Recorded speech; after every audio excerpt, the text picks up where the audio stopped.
Good morning and welcome to this week's edition of NCompass Live. I am your host, Krista Burns, here at the Nebraska Library Commission. NCompass Live is the Commission's weekly online event where we cover anything that may be of interest to librarians across the state.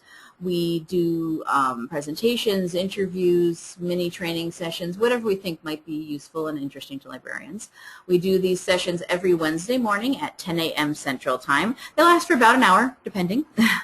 And they are all recorded, as I said, so you can watch recordings of any of our sessions if you want to later. We are on our 4th year of NCompass Live, actually, starting this January, so we've got a lot of recordings out there that you can go back and watch if you want to. This morning we do presentations from library commission staff sometimes, and we have guest speakers sometimes, and that's what we have this morning. From just down the road, Dee Ann Allison is from the University of Nebraska at Lincoln, right here in town, at the libraries. Work at the Love Library. Love Library, yep. Right. And she is going to share with us about doing some customizing of discovery tools and things for your website to help your students, your patrons, whoever you have using your library to get to easily to the information that's in all the resources that you have there. So I'm going to pass over control to you, Ian, Okay. and you can go ahead. Let's see what your back mouse is working. So Okay. you want to use. All right. Thank you. Thanks, Krista. I'm going to be talking about discovery tools this morning, and there's a lot of misunderstanding about what a discovery tool is and where it fits in with all of the other tools that we use in the library world. So I'm going to present an overview of it. When I was putting this together, I was thinking about what would be the best perspective to use for this. We've been using a discovery tool, Encore, for about 2 years. And so I've got quite a bit of experience with what I like and what I don't like. So I thought I would present this sort of like what a consultant would do if they came into your library, the kinds of questions you need to answer when you're looking at going with a discovery tool.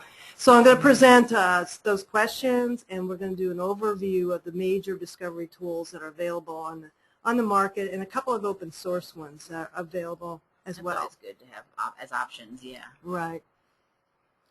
Okay. Oops. Let me try this one. Do it that way. Sorry about that. Okay, start with a description of what is a discovery tool. It provides a single point of access to a range of library resources, which will enable your users to search multiple resources with a single search. The key to a discovery tool is that single search. What we're trying to do is to bring together all the variety of resources that we are providing for our end users. Oftentimes these resources get lost in the website, and people coming from out of the building don't even know that they exist. So what we're going to try to do is bring them all together. Here are some examples that have been on the market for quite a while. There's the EBSCO Discovery Service, Summon Service, and Aqua Browser, which are both by Serial Solutions. Encore Discovery, Primo Central, and Blacklight, which is one of the 2 open source that we'll be looking at today.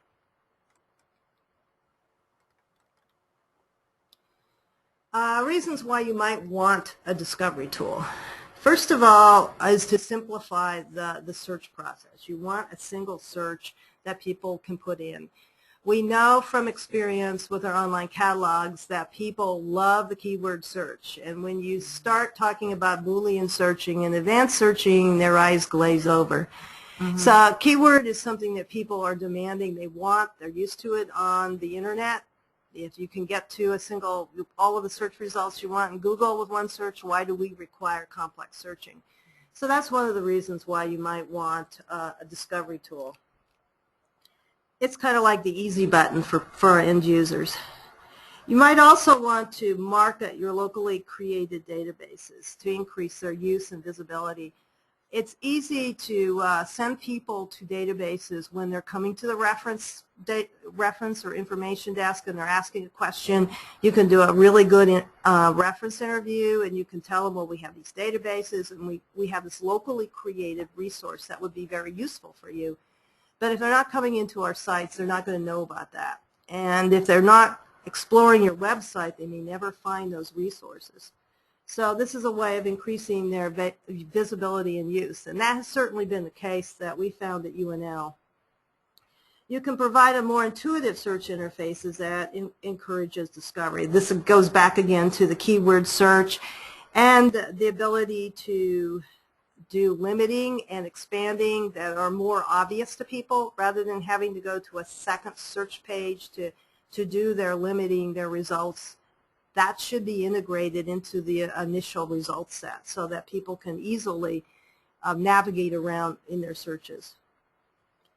You can improve the depth of the metadata, which is, I think, really important for those siloed resources that we have. You might have an image database like Content DM. There are articles that are in databases that we provide access to. All of these resources have to be searched separately in most systems. So a discovery tool will bring all of them together and help people discover their existence. Integrating Web 2.0 options is becoming an increasingly important function or feature of the new systems. People are getting used to tagging and doing reviews, and they like those features in the commercial side. So we're looking at integrating them more and more into library tools as well. And one of the big advantages to these kinds of things is they give people a reason to come back to your site. And that's really important when we're competing with search engines like Google and Yahoo and the commercial side. We want people to come and use our resources, and they have more of a sense of ownership if they can go in and do tagging and reviews. I'll show you an example of how tagging has improved some of the access on our campus. Improving remote or enhancing remote access to the library, I think, is critical today. If your statistics are like ours, you're going to be finding that more and more people are doing their searching and accessing from outside the buildings. They're not necessarily coming inside into the buildings anymore. So this is a way of providing that service remotely and improving the access to it. Making searches successful is also really important today. People go off and search Google or one of the other search engines. They get thousands of results. It's pretty unusual for somebody to do a search on one of these search engines and not find something. If they come to the library and they do searches and they don't find anything, that's discouraging to them. So one of the things that a discovery tool does is it tries to make every search successful.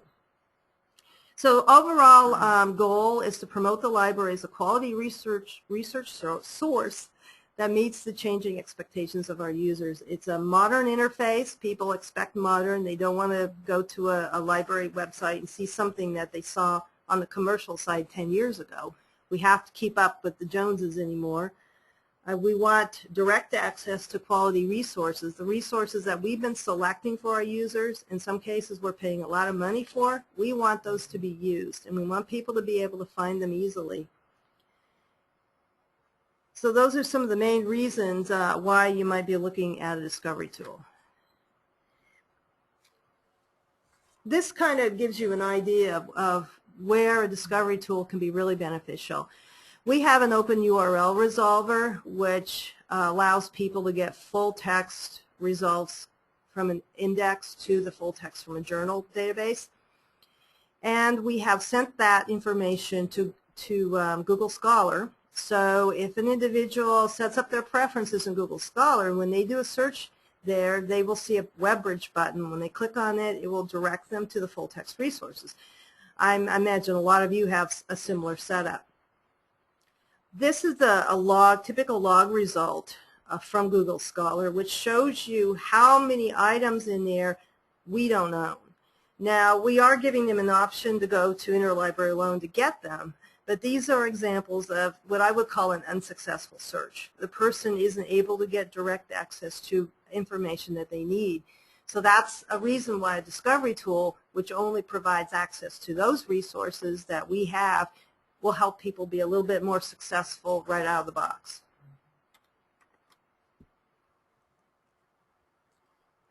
What can you expect from a discovery tool? Well, to start from, it should include your catalog. All of the discovery tools have that as a basic foundation that they build on. I think you should be able to search article databases. for an academic library, this is really a requirement. If they don't incorporate article databases, you're only going to get a very small piece of the pie that you need. They should be able to search locally created databases. If you've spent time and resources creating something like a content DM for images or your institutional repository, you want that information included in here so that it will become more readily used. Real-time information is also really important. You don't want people searching your discovery tool, going to the shelf to find out the book was checked out an hour ago. That transaction information should be very, very current. Likewise, the articles may be the same thing for your institution. Some of the discovery tool vendors harvest data, or they get their data from the full text providers, and then they repackage it and you're searching that, and some do real-time searching of the databases. So there may be some delay in some cases in getting access to the latest index information. Support for search strategies. Keyword searching is absolutely a requirement. Advanced searching is going to make this tool a lot more popular with the librarians and the staff in the library, but some of your more advanced users as well. But also for the novice user, having facets that allow them to limit their search or expand their search can be really useful. It's sort of a gentle, easy way to get them into a more advanced search strategy. One of the goals is to minimize the keystrokes, so look at a clean, easy-to-use interface where people don't have to go from one page to another page. Support for the bookmarking and tags and other 2.0 features, whichever ones that you think your users are most likely to need are things that you would expect in a discovery tool. So the final goal is one place to search, something that's very easy for our end users. To start with, if you're looking at purchasing or using an open source discovery tool, you do need to do your homework. Who do you expect to use this tool? Who is your user base? When we looked at a discovery tool, we were looking at building one for undergraduates principally, and for faculty who may be searching an area where they're not experts in, so they may not know the exact resources to use. Are you going to be building a tool for children or senior citizens? All of those things, I think, are important factors to look at when you start evaluating a tool. How are you going to build on your catalog? Might seem like this is an obvious question. We've had catalogs for years, online catalogs for many years, and we're all familiar with the MARC record and the coding that goes into them. But one of the surprising things that's happened with discovery tools is they're being built on our catalog, so they're getting records from the catalog that are used as a basis for the decisions that are made in the discovery tool. So for example, many years ago when we started cataloging records for journals, we would get the print journal, create a bibliographic record for a print title. Then we might get the back file and microfilm. So we generally used the same record and just added the holdings for the microfilm to that bibliographic record. Then a few years later, it comes out in electronic format, so we add an 856 link, and we're still using the same record. Now, the original coding for this record was for a print copy, and in the bibliographic record, there's something in our system called bcode 1, which indicates what the format is. And in our system, the format comes from that field. So if we have an end user who's going in and searching for a particular title, and they do use the limit to an electronic format, they're not going to find this electronic journal that we have cataloged on a print record. So these are some of the cleanup issues that you're going to run into when you're building it on a catalog. Our catalog practices have changed over time, and it's just inevitable that you're going to have to review your cataloging practices and make some changes based on how the data from the bibliographic record is being used. What resources do you want to bring together? This is a really important question because how those external siloed resources are harvested vary are very different from one vendor to another in terms of the discovery tools. Articles are a problem in and of themselves because there are licenses that have to be worked out with the vendors. Resources that you've built yourself could be a problem if the format that your resource is in isn't supported by the discovery tool vendor. So those are questions that you have to ask the vendors to make sure that what you want to do can be done with their particular tool. Our external resources are harvested using OAI, Open Archives Initiative Protocol, and we did have to do a little bit of massaging of some of the data to get it into Encore, our discovery tool.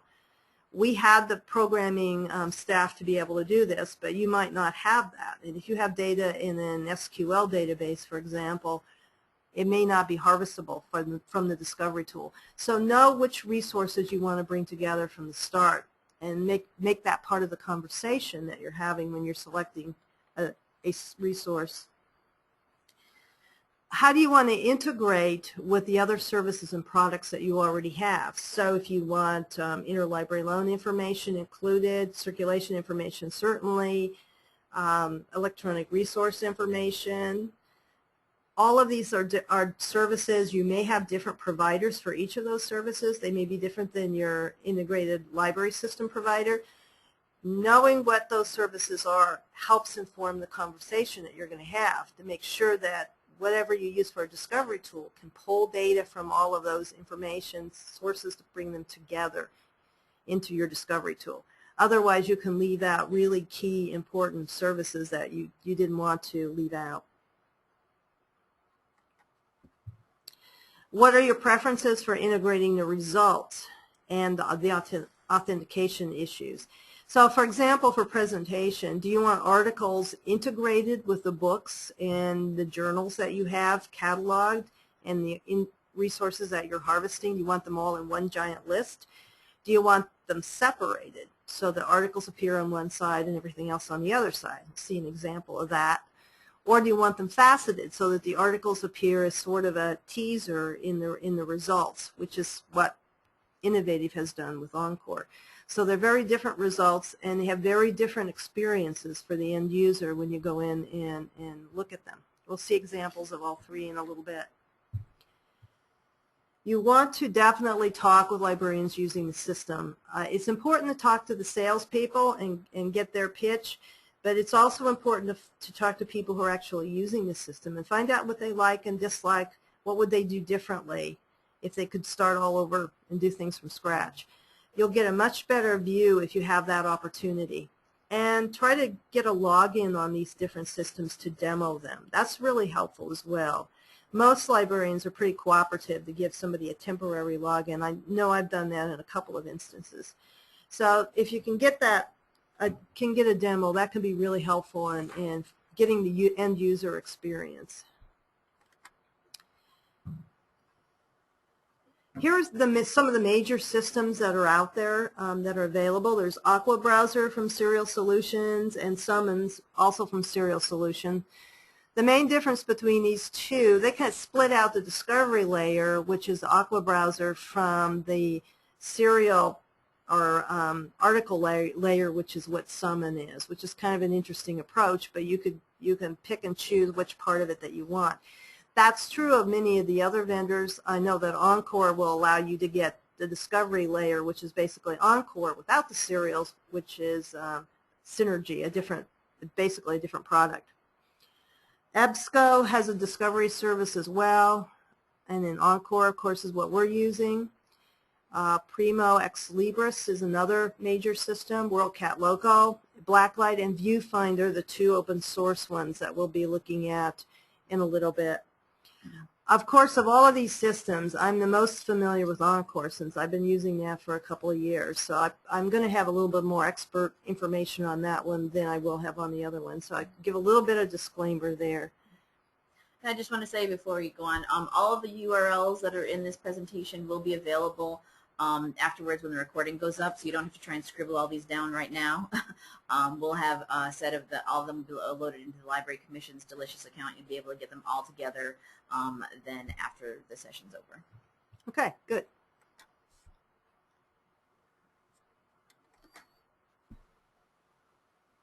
went too far.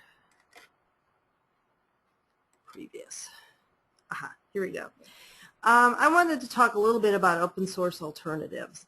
This is a list of the ones that I can find that are currently being used by some library someplace out there. There's a lot of different open source catalogs and alternatives that are available for discovery tools. When we at UNL look at open source, we do an awful lot of development in open source. In the libraries, we have about 4.5 programmers. So we do a tremendous amount of open source development. We take advantage of what other people have done, and we do some contributing to the open source community. We have not done anything with discovery tools intentionally. We look at open source, I guess, in a couple of different ways. First of all, we look at it as a research and development area, and in that way, we figure that this is an experiment. So we'll go into developing code, open source code, not with the idea that it's got to be successful, but with the idea that it's an experiment, and even if it fails, we still have learned something about it. So that's more risky development, and we do that with specific, very finite projects. The other area where we will look at open source is if there isn't anything available in the commercial area. If there's a commercially available product, we're probably going to go with that because the resources involved in open source development are pretty intensive. It's not cheap. Even though you're not paying licensing fees, you're paying for programming staff. And if you have a really robust open source community, that may make sense to go ahead and go along with that product. But if you're bearing the heavy weight of the development, it can be really very difficult to come up with a successful product. Blacklight is what I would consider the most successful, and if I was a betting person, that's the one I would bet will make it through the open source development. University of Virginia has been doing a lot of open source development over the years, and I think they're more committed to this process than some of the other institutions are. So if I was going to tinker in this area, that's the one that I would use.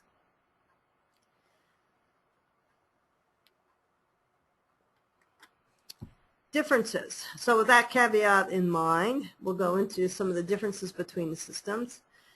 What full text can be included from the vendors? These are proprietary beasts. It means that the vendor that you're working with, or even if you're doing an open source, you're doing your own contractual agreements with the database or the article vendors. So those kinds of things have to be worked out in advance. So that's why it's really important, particularly for article databases, to know which ones you want searched and included in your discovery tool, so you can make sure that that's possible given the vendor that you're looking at working with. Technology architecture is different. Some of them have facets for search limiters and expanders. Some have an advanced search tool. The results are presented differently. And in harvesting, some use OAI, and some will actually make copies of the database. There are real-time issues, and there are network issues, probably the most important one being whether it's hosted or local. You can host many of these through the vendor, or you can have them locally and have a server in your own building. There's pros and cons to both of them. With the hosted one, obviously you don't have staff or hardware issues. For the local one, you've got to have staff and hardware support, but you're not going to run into latency problems with a network or response time with the network like you might with a hosted one, and if you don't have the best network connection. Social networking capabilities will be different. The advanced search capabilities are different, and of course cost, which I'm not going to touch at all since that's so different based on your situation and the vendor. So now let's look at the individual items that are the individual browsers in the system. I'm going to start with Aqua Browser. I'm going to go ahead and go to this site so that you can see real time what I'm talking about. This one is hosted by Serial Solutions, which means I'm going to a central server to do the searching. The results are ranked by relevance, which is kind of nice. I'm going to go ahead and do a search here. I'm going to do building design. I don't know.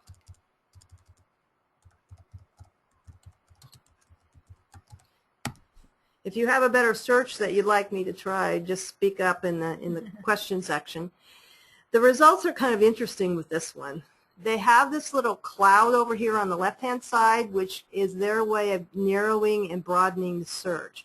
It's kind of interesting because they have a section at the bottom here, I don't know if you can see it, that gives you the possibilities for a thesaurus, spelling variations, that kind of thing. So it's pretty handy and it's pretty useful for internet savvy people that are accustomed to going to sites and playing around with them.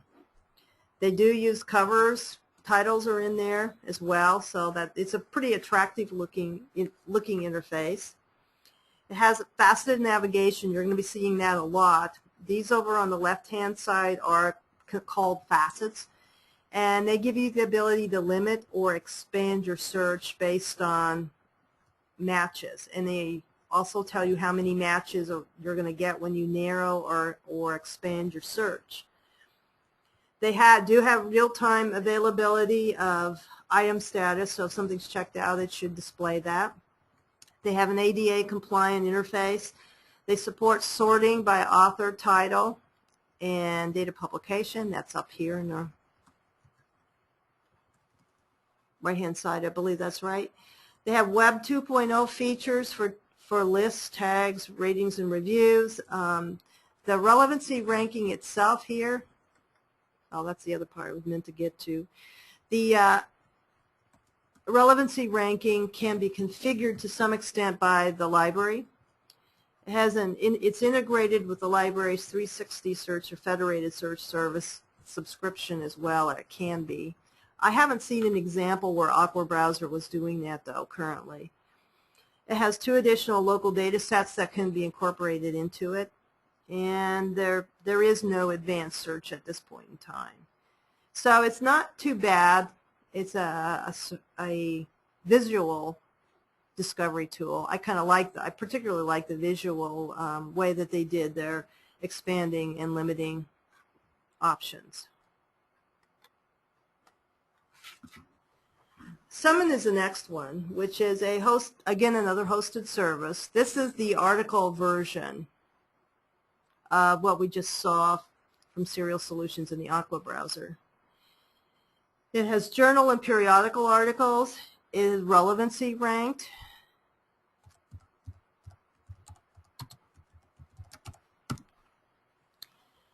It incorporates library holdings into the results. You can export citations into a bibliographic management software, which I think is important. It does have a scholarship facet where you can limit things to peer-reviewed articles. This is something our undergraduates absolutely love. It's that case where it's 2 o'clock in the morning and you realize your paper's due tomorrow and it has to have a peer-reviewed article and they have no clue what that means. Mm-hmm. This is a pretty easy way for them to go in and find those 4 articles they're going to need for their C paper that they're going to hand in the next day. It also includes abstracts, the item location if it's something that's in their stacks, or if it's full text available. And they do have an advanced search feature. I'll click on that one, which allows them to do some advanced searching if they happen to. This is probably going to be more useful for faculty or advanced users. But it allows them to put ISSN, ISBN numbers in it, authors, titles, where it was published, if they know the publication, but they can't remember the name of the article or something, vice versa. Things like that can be useful for helping people find what they're looking for.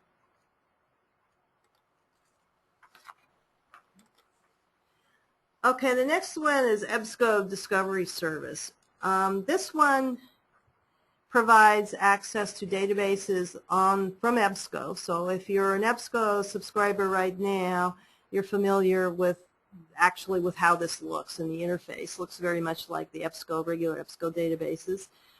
They do provide access to some other customer subscribed databases, and this is a case where you definitely need to know your list because they may not be EBSCO friendly vendors and they may not be able to include them.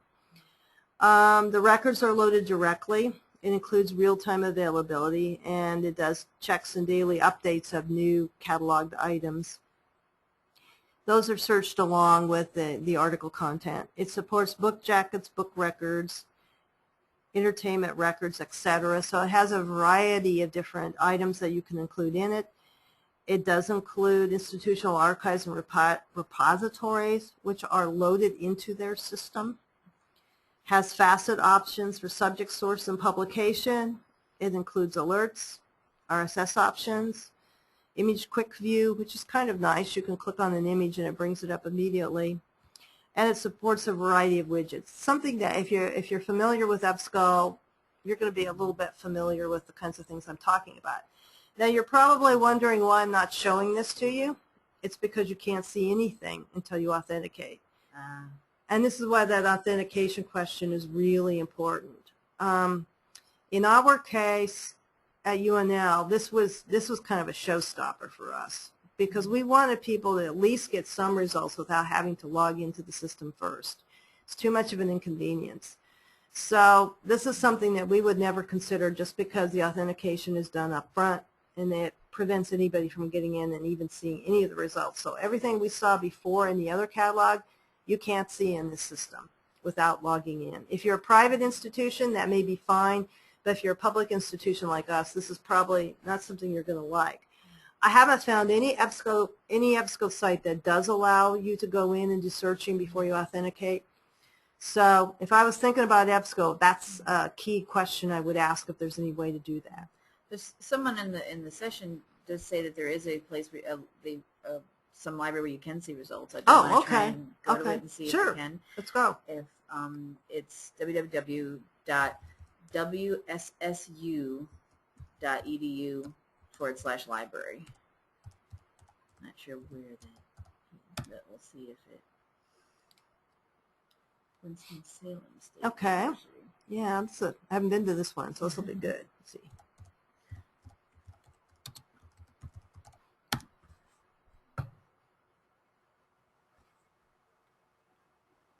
Let's see. This doesn't look like a catalog, though. Is it?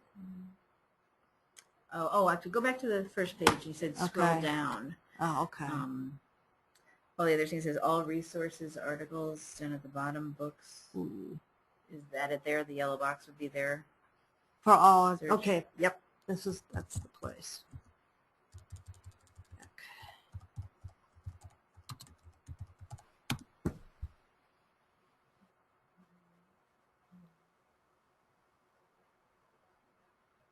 I have to update my URL list. Yes, yes, this is it. This is how it will look, right. So it is possible to do authentication after you get in. That's great. I'm glad to know that. So we have the results down in the middle. There's limiting options over here for scholarly and the full text, which again is something that people really like. The books and the articles are integrated together. So we have a periodical, we have a journal. Not sure, I don't see any books yet, but that's probably because of the search that I did. So it's not too bad an interface, and it's very similar to what you get with the databases. And if EBSCO's a major database provider for you, this may make sense because it's going to be familiar to end users.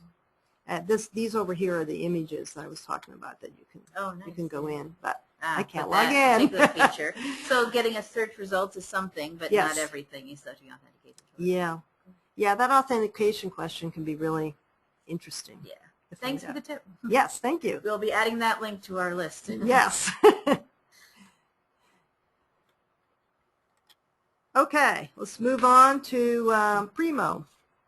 It can be hosted or it can be local.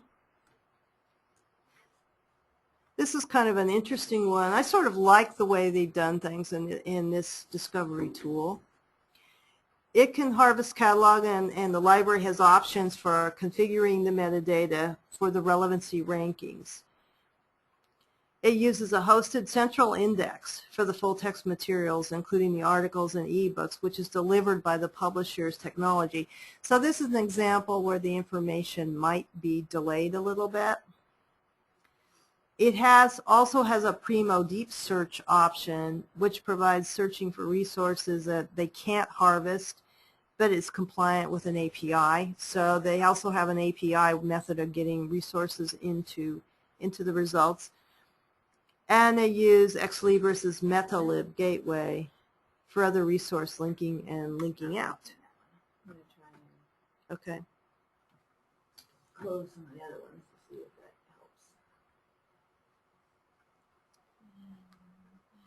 helps. Like all of the other resources, it has faceted options for limiting your search,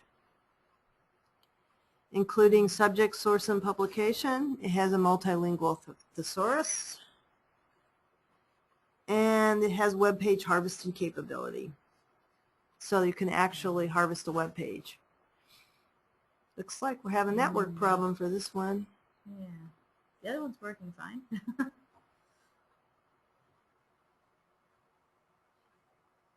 It also supports spell check, social networking tags, and it has a limited advanced search. You can do an and search. There is no or capability. I wonder if we just tried doing a search for that site. Try to get in a different way. I just want to try to go to, whether it's the Vanderbilt one. Yeah. Instead of going direct, yeah.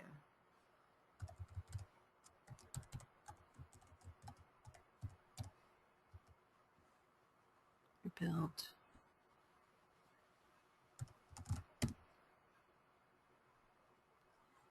Okay, let's see if we can find the library now.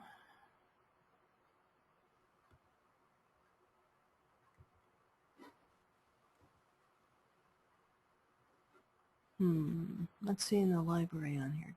Are you? Do you? Let's see. Students. There we go. There's the libraries. There's their discovery tool.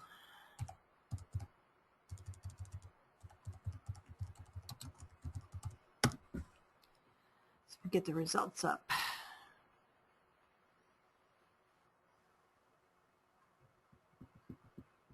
Could be a problem with their system right now.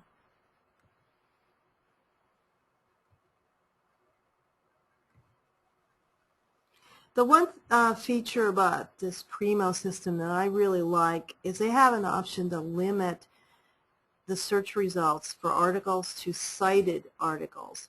So that's kind of interesting, and there's a button that you can click on that will display all of the journals that cited that particular article. So it's another way to look at the scholarly view. Doesn't look like we're going to get any results today, so I think we'll move on. The URL will be there for you if you do want to look at it later. Right. Try it another time. Yes. WorldCat Local. That resolves full text through the Open URL option. They have facets. It integrates with social bookmarking site, includes a catalog and article citations. I'll go ahead and click to a site. Hopefully they'll be available. Yep. There we go. Excellent. Good.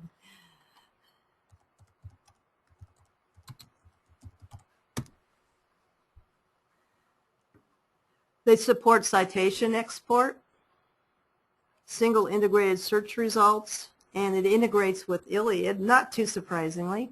Now, here's a case where you can authenticate up front, or you can come in as a guest, which is what I'm going to do. Interestingly enough, you can still see the articles. You just can't necessarily get to everything.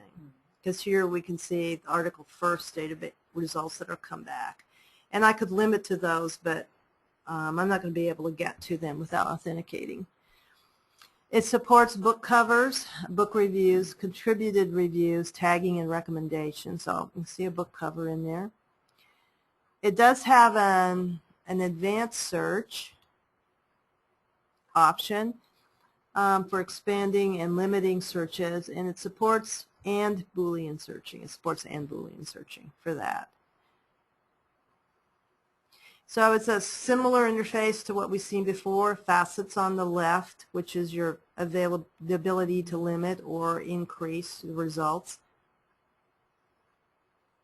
The audience, that's something that could be done locally, content, etc. Those are all things that can be customized to some extent with each of the systems.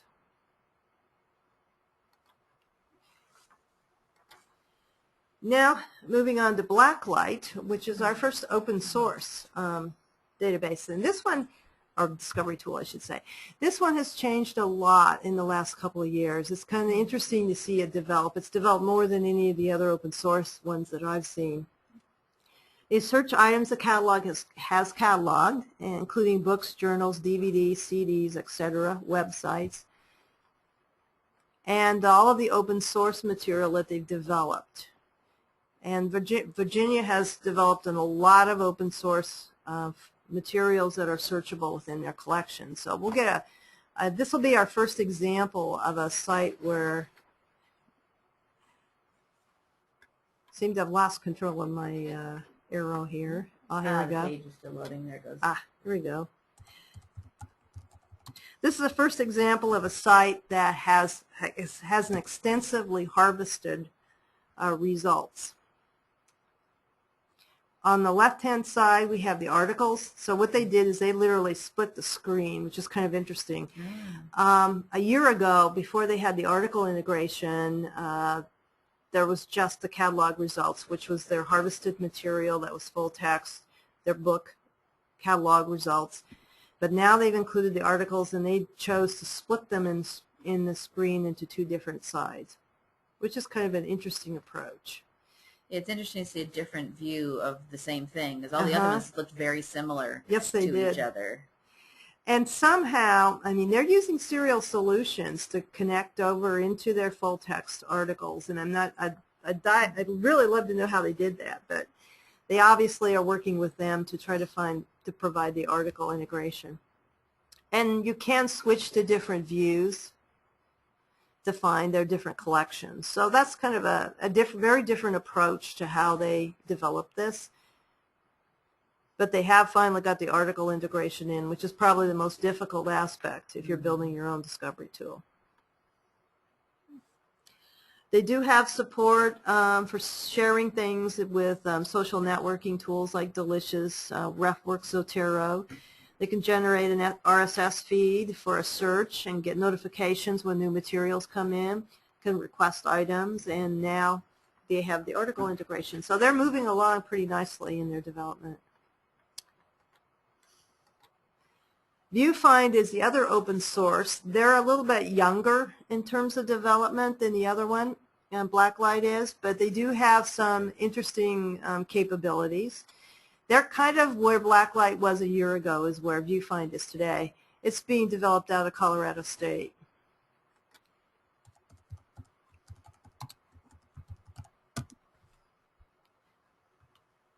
You can search items the library's cataloged, website, and institutional repository. Those things are all included. So that's the basic harvested material and the catalog.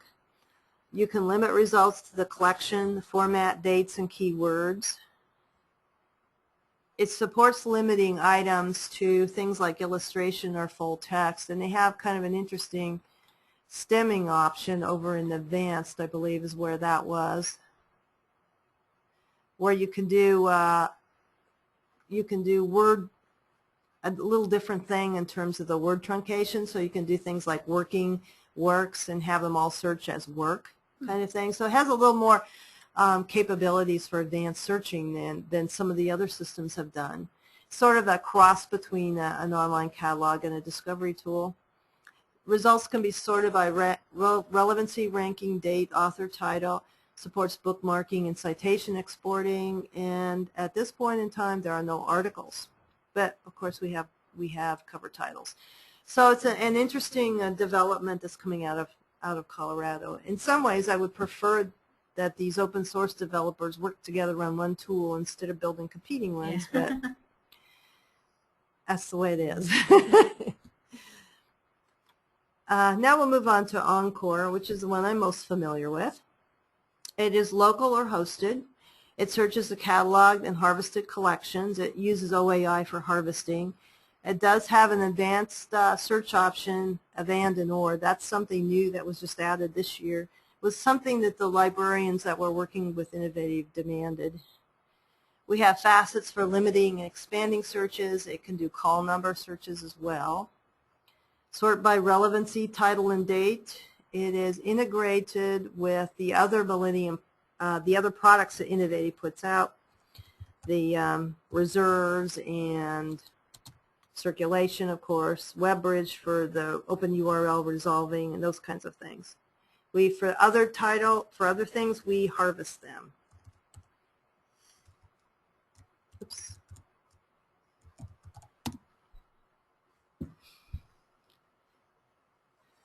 So in this case, it brings up the electronic materials first.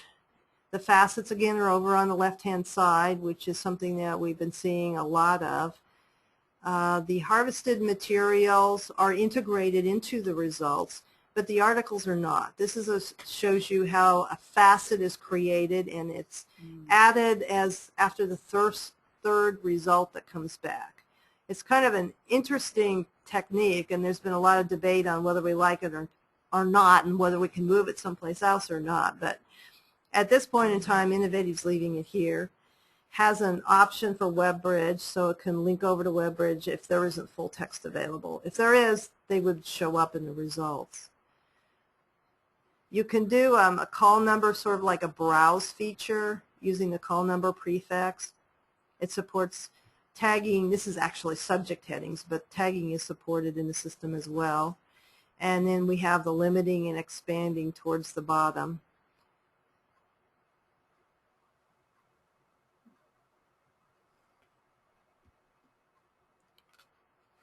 It does include Google Books Preview, which is where the cover titles are coming from. And you can also get the abstract and review part of Google's Preview, or incorporated into that as well.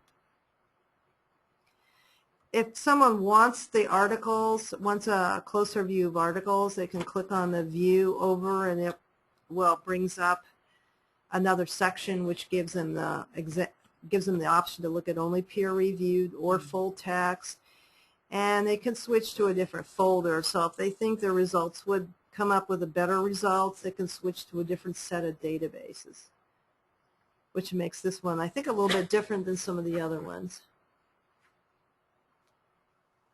So by default, it just searches everything you have, all the databases? Yes. But then you can specify if you're in a certain area. Right. If you decided you didn't get enough results. Mm-hmm. The basic idea behind this concept is to give people a teaser for them to think, hey, did you know we also have articles? And the collection part of it, like Digital Commons is our institutional repository, image and multimedia collections is Content DM. So if we went into the image collections, if we limited by that, then we would actually see images that are coming from Content DM.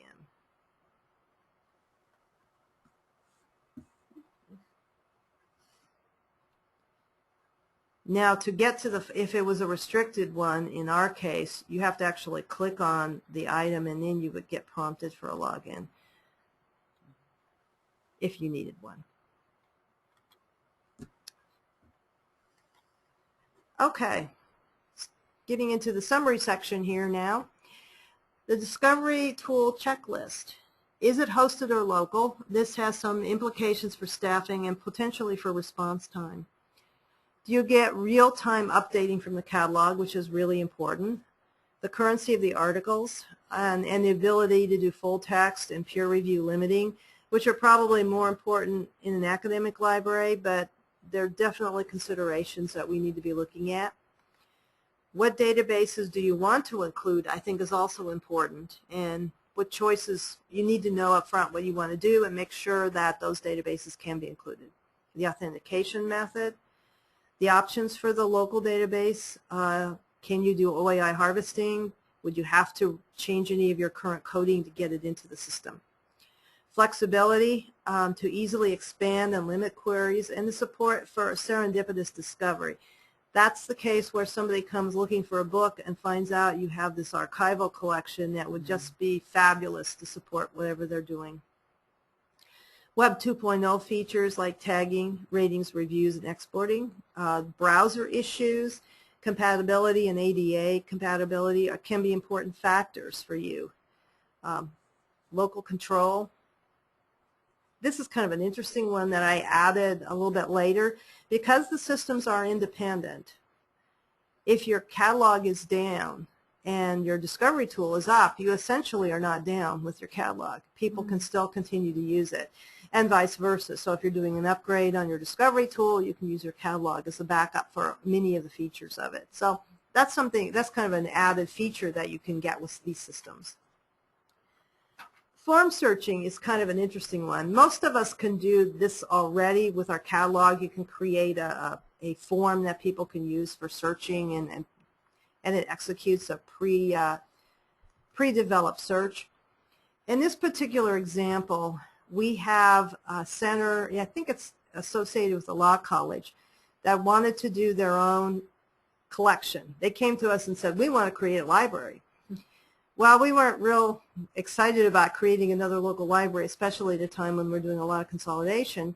So one of the things that we talked to them about was using the tags in the system to create a virtual library, which is exactly what they've done. They have gone in and tagged all of the records through Encore of the titles that particularly relate to ethics, and then they link to them through their catalog. So by using tagging, we in essence have empowered users to create their own little collection that reflects their use and their needs. And this is, again, one of those ways to get people to come back to your site and to use your site. There is a LibGuide on adding forms to web pages. If you're interested, you can go to that site, and I give you some tips, at least on innovative sites, how to create a form that people can use. And then finally, a couple of citations for you. The first one is a very interesting comparison that these authors did of open source. And they actually looked at a lot more open sources than I presented here.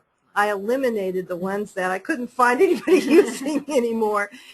It's an area that's pretty volatile, and people are dropping out pretty fast. So it's a really good article if you want an overview of next generation catalogs.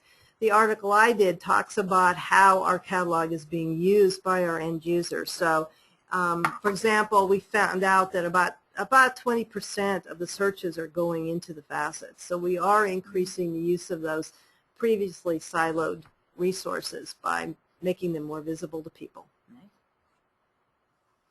Does anyone have any questions? Yeah, if you have any questions, comments, anything, you can type them into your questions section, as some people were earlier when they're helping us out. We do have a few more minutes. If you do have questions, go ahead and enter them there. If you don't, that's okay too.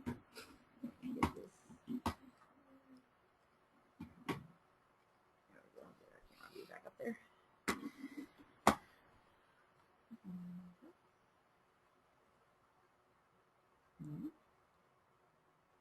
Doesn't look like anybody has any urgent questions at the moment. That's good. That's okay. It's a lot of information there from lots of different options. And that's great to see that there is. Oh, here's one question. From data or studies, is there a percentage number that justifies their use? Is there some sort of a cutoff that you would think?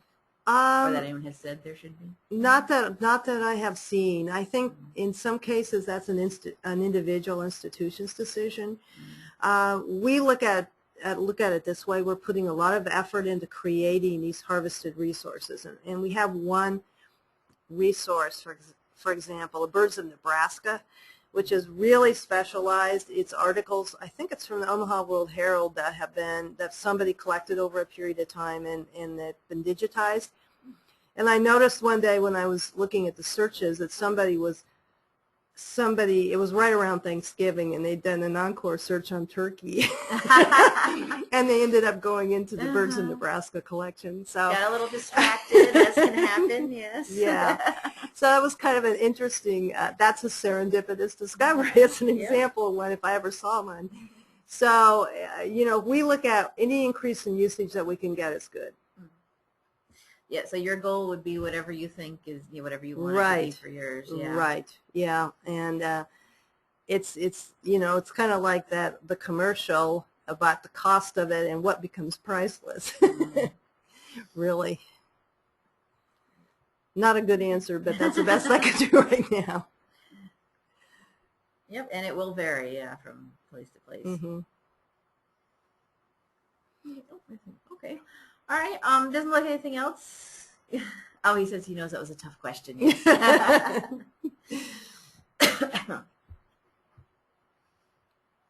Okay, it doesn't look like anything else is coming in right now. That's fine. You've got Deanne's contact information here if you do have any other questions you might want to ask of her.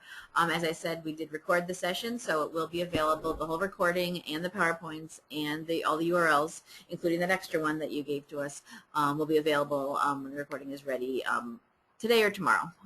We'll let you know when it's all done. Everything's done processing and being ready. So thank you very much for coming over this morning and telling us about this. It's very interesting, definitely. Like I said, I like the fact of having all the different options that you can use if you're able to jump in and try any of the other ones. So thank you for attending today's NCompass Live, everyone. And I hope you'll join us next week when it is our monthly Tech Talk with Michael Sowers, who is the Technology Innovation Librarian here at the Nebraska Library Commission. And he's bringing in 3 librarians who are experienced in public speaking to talk about what is important in delivering a great presentation, your skills, the technology, anything that might be involved in that. So I hope you'll join us next Wednesday morning for that session. Doesn't look like anything has come in yet. Just a bunch of thank yous. Thank you very much. Thank you very much for attending, and we will see you next week. Bye-bye.